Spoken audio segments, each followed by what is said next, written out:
But the Jews also knew, because Ka'b al-Ahbar, who was a Jewish scholar before he became a Muslim, he wasn't a Sahabi, from Tabi'een, and he was a advisor to Sayyidina Umar, and he told Umar, your description is in the Torah, and you'll be killed in such and such a way.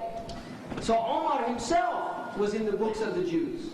Ibn al-Khattab, radiallahu anhu, which shouldn't surprise people. And then you would have, after the opening of Constantine, and then the two deaths, 1 and 2, so that's the 4, and then you would have the fitna of the Romans. There would be a fitna, and in a riwayah, a hudna, that took place between you and the Romans.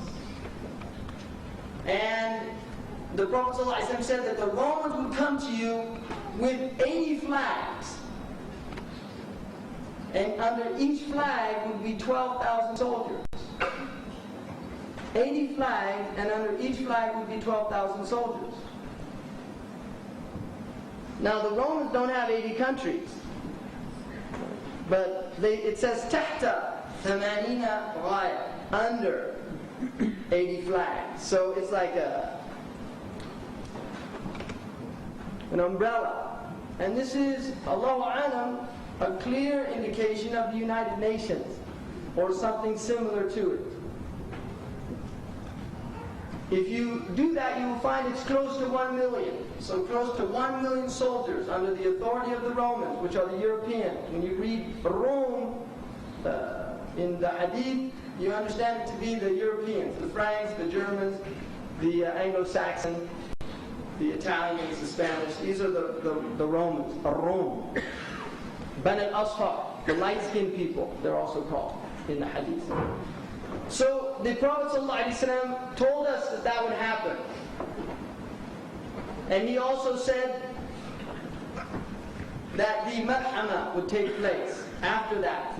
And the malhama is a huge battle that takes place in the desert. Allahu A'lam, some say that it's what the Christians refer to as Armageddon, and the Jews. Allahu Ta'ala. But there will be a malhama there. Now the third type, the second type is one that happens and continues to increase. And you will see that, for instance, in women's clothing. The Prophet ﷺ said, one of the signs at the end of time, صِنْفَانِ مِنْ أَهْلِ النَّارِ لَمْ أَرَاهُمَا, 2 types of people from the fire, I haven't seen them yet. And then he spoke about the police according to Muhammad Habibullah wal-Mayaba in his commentary on Sahih Bukhari Muttafaq alayhi Bukhari Muslim.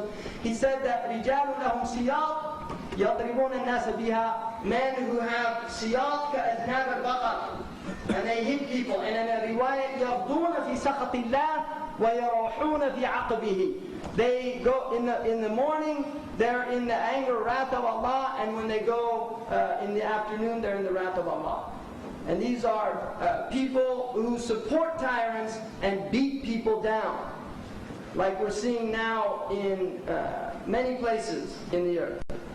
The second type of people were kasiyatun, aliyatun, ma'ilatun, mumilatun, ala ru'usihinna ka'asminat al-bukht. Women who would be naked and dressed at the same time. Now, in the traditional hadith commentaries, if you read them, Jazakumullahu khair, they usually said, Kasiyatun fi dunya, Ariyatun fil akhirah. They have clothes in this world, but no clothes in the next world. Because they couldn't understand, this is in logic, it doesn't work. How can you be dressed and naked at the same time? And this is pre-spandex logic. This is logic before we know how people can be dressed and naked at the same time now. So the Prophet ﷺ said there would be women who were dressed and naked at the same time. They inclined in their walking, and they caused others to incline towards them with their shahwat, with their desire. They wore their hair like aslimat al-bukht, which are the humps of the Bakhtian camel. Not the Arabic camel, which The bucking camel, the hair is all over the place. Right? It's a very interesting description. You look at a bucking camel and then look at a picture of Tina Turner. And you'll get the picture immediately. Now the sad thing about it is, you know, now we've got Khadijas and Fatimas imitating. You see, in the Muslim land, the land of the Muslim, where modesty is the characteristic of this deen, that's the sign of the deen. If you don't have modesty, you don't have the sign by which this deen is recognized. Because every deen has a sign. And the Prophet ﷺ said the characteristic of my deen, لِكُلِّ دِينٍ خُلُقٍ وَخُلُقُ الْإِسْلَامَ الْحَيَاةِ. Every deen has a characteristic, and the characteristic of my deen is modesty. If you do not have modesty, then you don't have a portion of the Prophet ﷺ's deen. So a woman who loses that, it means that she lost modesty. And this is why the Prophet ﷺ said, it's a sign. It's not, the fact that she is dressed like that is not what takes her to the hellfire. That is only a sign of what takes her to the hellfire. What takes her to the hellfire is a loss of iman that has resulted in the manifestation of the sign. So that is a sign for people. And that's why our women have to wake up. They have to wake up. Really, the women have to wake up and recognize that if they are kasiyatun ariyat, ma'ilat mumilat, then they're manifesting a sign. And the Prophet ﷺ said, لَا يَجِدَنَّ رَائِحَةَ الْجَنَّةِ. These women won't find the scent of paradise. وَإِنَّ رَائِحَتَهَا لِمَسِيرَةِ 500 عَامٍ. And its scent continues for 500 years.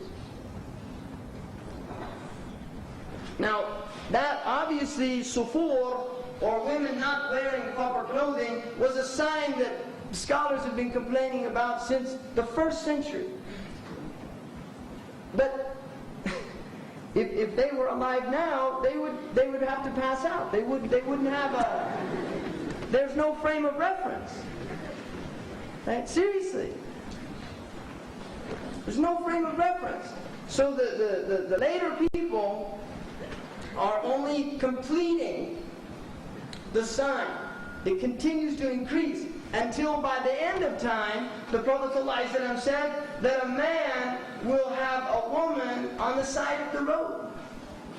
And the best of them, أَمْثَالُهُمْ يَوْمَئِذٍ الَّذِي يَقُولُ لَوْ نَحِيتَهَا عَنَ الطَّرِيقِ قَلِيلًا. Would that you would just move her out of the way. And he said, يَتَهَارَجُونَ كَتَهَارُجُ الْحَمِيرِ. That people would have sexual orgies and things like donkeys. Or يَتَصَافَتُونَ. I mean, this is in the hadith.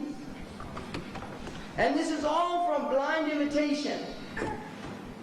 One of the signs of the end of time about this also is the men taking their women from the adbar, which is haram by the Prophet ﷺ. He made it haram, but he said that people would do it, and from his ummah. And this was something alien to the Muslims.